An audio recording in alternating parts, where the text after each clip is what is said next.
December উপলক্ষে বিজয় concert, মঞ্চে চলছে গান, দর্শকের আসন কানায় কানায় ভরপুর। মন মাতানো সুর, ঢাক আর ঢোলের বাজনায় মুখরিত পুরো এলাকা। এ যেন এক আনন্দ সন্ধ্যা, আর মিলন মেলায় পরিণত হয়েছে নেতা কর্মীদের।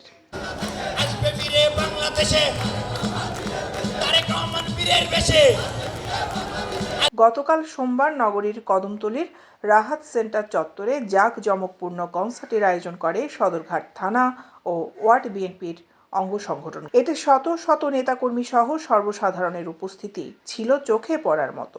কনসার্টের শুরু থেকে শেষ পর্যন্ত সাথে ছিলেন দর্শকরা।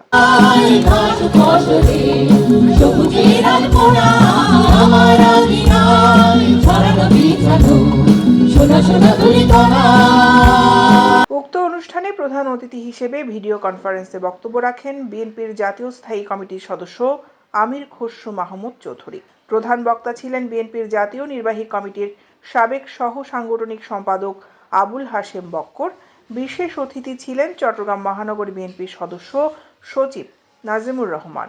উদ্বোধক হিসেবে উপস্থিত ছিলেন বিএনপির আন্তর্জাতিক বিষয়ক উপকমিটির সদস্য ইসরাফিল খসরু মাহমুদ চৌধুরী। ধন্যবাদ জানাই সদরঘাট থানা, বিএনপি এবং অঙ্গ সংগঠনের সকল নেতৃবৃন্দকে, নেতা কর্মী, অঙ্গ সংগঠনের নেতা। আমি আজকের এই বিজয়ের দিনে শ্রদ্ধার সাথে স্মরণ করি।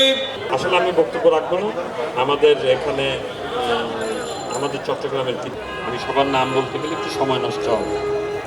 আমি আপনাদেরকে বিজয় দিবসের শুভেচ্ছা। এতে আরও উপস্থিত ছিলেন চট্টগ্রাম মহানগর বিএনপির যুগ্ম আহ্বায়ক এস.এম. সাইফুল আলম, শাহ আলম, চট্টগ্রাম মহানগর বিএনপির সদস্য মশিউল আলম স্বপন। অনুষ্ঠানে সভাপতিত্ব করেন সদরঘাট থানা বিএনপির সাবেক সভাপতি আলহাজ সালাউদ্দিন। পরিচালনা করেন সদরঘাট থানা বিএনপির সাবেক সাধারণ সম্পাদক কাউসার হোসেন বাবু। অল্প কিছুক্ষণের মধ্যে আমাদের অনুষ্ঠান আরম্ভ হবে। আমি বসার জন্য অনুরোধ করছি। এই দেশে শহীদ রাষ্ট্রপতি জিয়াউর রহমান যে স্বপ্ন দেখিয়েছিল জনগণকে, সেই স্বপ্নের বাস্তবায়ন ইনশাআল্লাহ তারেক রহমানের হাত দিয়ে এই দেশে প্রতিষ্ঠিত হবে। গণতন্ত্রের নেত্রী খালেদা জিয়ার জন্য দোয়া করার দিন। আমরা আজকে খুশি না সবাই? খুশির কারণেই তো সদরঘাট থানা থেকে আজকে এই আয়োজন করা হয়েছে।